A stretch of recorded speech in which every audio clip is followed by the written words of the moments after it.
Andhra Odisha border నుంచి నల్గొండకు గంజాయి రవాణా చేస్తున్న ముఠాను నల్గొండ టూ టౌన్ పోలీసులు పట్టుకున్నారు.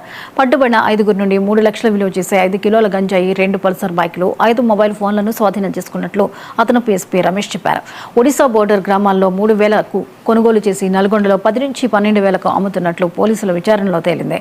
అక్రమ రవాణాదారులతో సంబంధం ఉన్న మరో 6 పరారీలో ఉండడంతో పోలీసులు గాలిస్తున్నట్లు అడిషనల్ ఎస్పీ చెప్పారు. గంజాయి బ్యాచ్ గుట్టురట్టు చేసిన సిబ్బందిని జిల్లా ఎస్పీ అభినందించారు.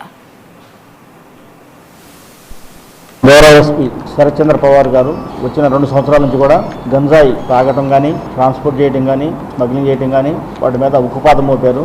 దానిలో భాగంగానే నల్గొండ డివిజన్లో డిఎస్పీ శివరామరెడ్డి గారి ఆధ్వర్యంలో ఒక టీంని ఏర్పాటు చేశారు. దాంట్లో సిఐ రాఘవరావు మరియు ఎస్ఐ సైదులు కలిసి 2 టీములుగా ఏర్పడి అక్కడక్కడ సడన్గా చెక్ చేస్తుంటే ఈరోజు మధ్యాహ్నం 3 గంటల ప్రాంతంలో ఈ ఉడిపి హోటల్ బ్యాక్ సైడ్ కొంతమంది వ్యక్తులు అనుమానాస్పదంగా కూర్చుని ఏదో డిస్కస్ చేసుకుంటున్నారు. వాళ్ళ దగ్గర 2 బైకులు ఉన్నాయి, కొన్ని బ్యాగులు ఉన్నాయి అన్నమాట. అనుమానం వచ్చి చెక్ చేస్తే దాంట్లో సుమారుగా ఒక 5 కేజీలు గంజాయి ఉంది.